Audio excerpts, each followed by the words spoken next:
السلام علیکم ورحمۃ اللہ وبرکاتہ۔ الحمدللہ رب العالمین والصلاة والسلام علی سید المرسلین، اما بعد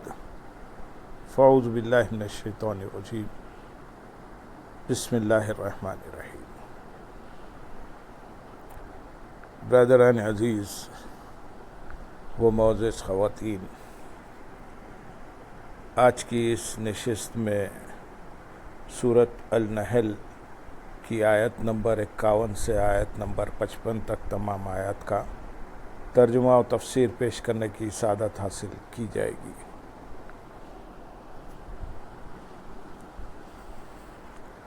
وقال الله لا تتخذوا إلهين اثنين إنما هو إله واحد فإياي فارهبون وله ما في السماوات والأرض وله الدين واصبا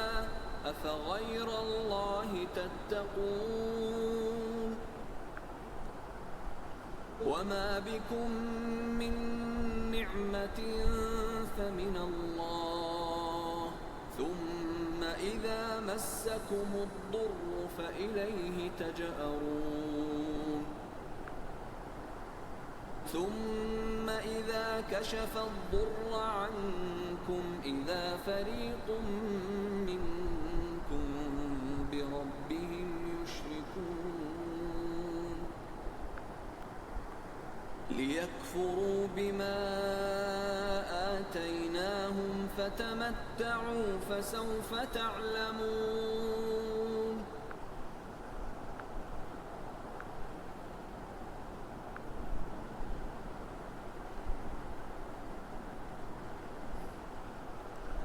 اور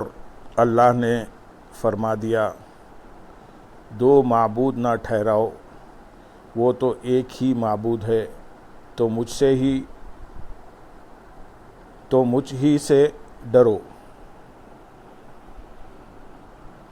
اور اللہ نے فرما دیا، اس سے پہلی آیتوں میں اللہ تعالیٰ نے یہ بتا دیا کہ آسمان اور زمین کی تمام کائنات اللہ تعالیٰ کی بارگاہ میں عاجزی کرنے والی، اس کے حکم کی اطاعت کرنے والی اور اسی کی عبادت کرنے والی ہے،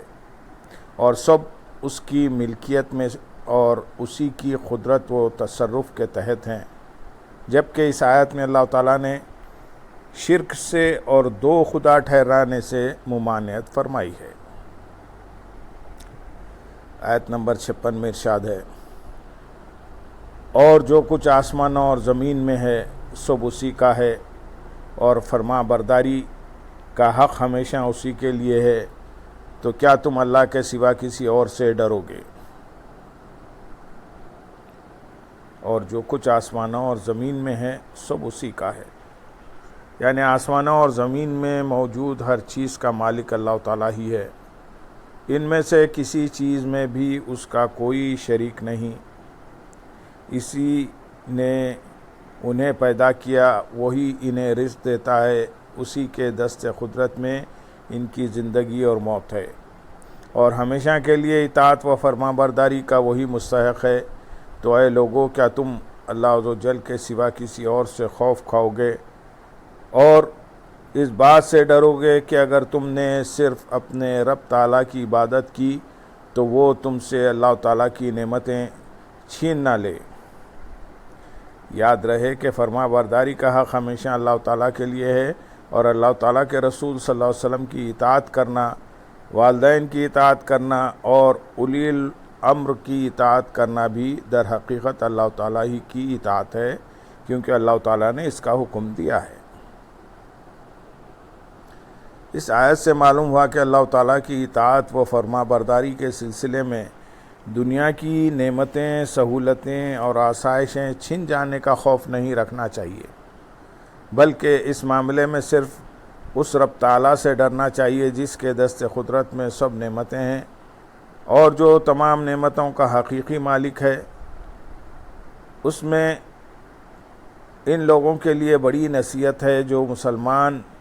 ہونے کے باوجود اسلام کے احکام پر عمل کرنے میں اپنی دنیاوی ترقی نہ ہونے، معاشی خوشحالی نہ آنے اور نفسانی خواہشات پوری نہ ہونے کا خوف کھاتے ہیں، اور وہ اس بات سے ڈرتے ہیں کہ نمازوں کی پابندی کرنے اور داڑھی رکھنے سے دنیا میں شہرت اور اچھی جگہ نوکری نہ ملے گی، اور نہ ہی کوئی مالدار گھرانے والا انہیں رشتہ دینے کو تیار ہوگا۔ یوں ہی اگر وہ سودی کاروبار اور رشوت کا لین دین نہ کریں اور کاروبار میں جھوٹ، دھوکہ، ملاوٹ اور خیانت سے کام نہ لیں تو وہ معاشی طور پر انتہائی پستی کا شکار ہو جائیں گے۔ اسی طرح اگر وہ نیک صورت مسلمان نظر آئیں گے تو دنیا کی رنگین اور عیش و عشرت سے لبریز پارٹیوں سے لطف اندوز کس طرح ہوں گے اور عیش و نشاط کے مزے کس طرح لوٹیں گے۔ اے کاش یہ لوگ ان چیزوں سے خوف کھانے اور ڈرنے کی بجائے اللہ تعالیٰ کا خوف رکھتے، اسی سے ڈرتے اور اسی کی اطاعت و فرما برداری میں اپنی انتہائی خلیل دنیاوی زندگی بسر کرنے کو ترجیح دیتے تو آخرت میں ایسی عظیم اور دائمی نعمتیں پاتے جن کے آگے دنیا کی اعلیٰ سے اعلیٰ ترین نعمتوں کی ذرہ بھر بھی حیثیت اور وقت نہیں ہے۔ آیت نمبر 53 میں ارشاد ہے، اور تمہارے پاس جو نعمت ہے سب اللہ کی طرف سے ہے، پھر جب تمہیں تکلیف پہنچتی ہے تو تم اسی کی طرف پناہ لیتے ہو۔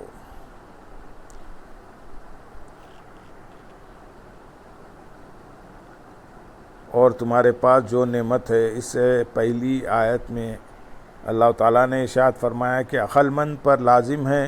کہ وہ اللہ تعالیٰ کے علاوہ کسی اور سے نہ ڈرے، جبکہ ان آیات میں بیان فرمایا کہ عقل مند پر یہ لازم ہے کہ وہ اللہ تعالیٰ کے علاوہ اور کسی کا شکر نہ کرے، کیونکہ شکر نعمت کے بدلے میں ہوتا ہے، اور انسان کو جو نعمت بھی ملی ہے وہ اللہ تعالیٰ کی طرف سے ملی ہے۔ اس آیت کا خلاصہ یہ ہے کہ اے لوگو، تمہارے بدنوں میں جو عافیت، صحت اور سلامتی ہے، اور تمہارے مالوں میں جو نشو و نما ہو رہی ہے، تمہارے پاس یہ سب نعمتیں اللہ تعالیٰ کی طرف سے ہیں، کسی اور کی طرف سے نہیں، کیونکہ ساری نعمتیں اللہ تعالیٰ ہی کے دست قدرت میں ہیں۔ اور جب تمہارے بدن کسی بیماری میں مبتلا ہوتے ہیں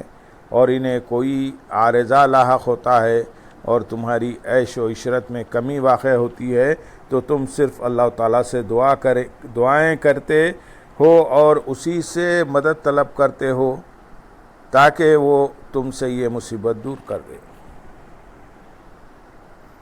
آیت نمبر 54 اور 55 میں ارشاد ہے، پھر جب وہ تم سے برائی ٹال دیتا ہے تو اس وقت تم میں ایک گروہ اپنے رب کے ساتھ شرک کرنے لگتا ہے تاکہ وہ ہماری دی ہوئی نعمتوں کی ناشکری کرے، تو کچھ فائدہ اٹھا لو تو ان قریب تم جان جاؤ گے۔ پھر جب وہ تم سے برائی ٹال دیتا ہے، یعنی پھر جب اللہ تعالیٰ تمہاری بدنی بیماریاں دور کر کے تمہیں عافیت عطا کر دے، تمہاری معاشی پریشانی ختم کر دے اور تم پر آنے والی مصیبتیں ٹال دے، تو تم میں سے ایک گروہ اپنی عبادت میں غیروں کو اللہ کا شریک ٹھہرانے لگ جاتا ہے۔ بتوں کی عبادت میں مشغول ہونے کے ساتھ بتوں کا شکر ادا کرتے ہوئے ان کے نام پر جانور ذبح کرتا ہے، اور اللہ عز و جل کا شکر ادا نہیں کرتا جس نے ان کی مشکلات دور کرنے کے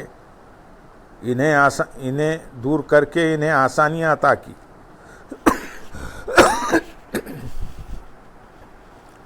تاکہ وہ ہماری دی ہوئی نعمتوں کی ناشکری کریں۔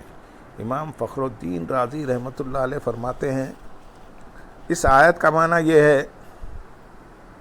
کہ لوگوں نے مصیبت دور کرنے میں بتوں کو اللہ تعالیٰ کا شریک ٹھہرایا، اور شریک ٹھہرانے سے ان کا مقصود یہ تھا کہ وہ ان نعمتوں کے اللہ تعالیٰ کی طرف سے ہونے کا انکار کر دیں۔ دنیا میں ایسے لوگوں کی کثیر تعداد موجود ہے کہ جب ان کے مرض کی تکلیف بڑھتی ہے تو وہ اللہ تعالیٰ کی بارگاہ میں گریہ وزاری کرتے ہیں اور اس تکلیف کے دور ہونے کی دعائیں مانگتے ہیں، اور جب اللہ تعالیٰ ان کی تکلیف دور فرما دے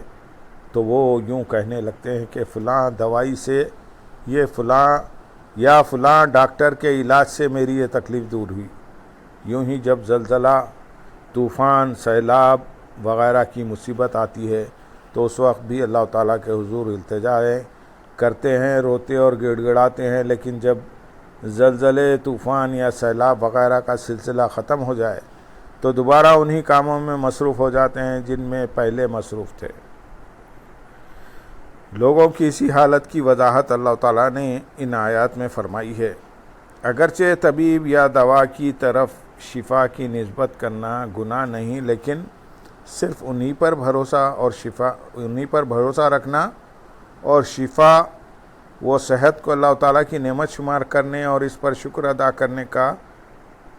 اصلاً نہ سوچنا ضرور غلط ہے۔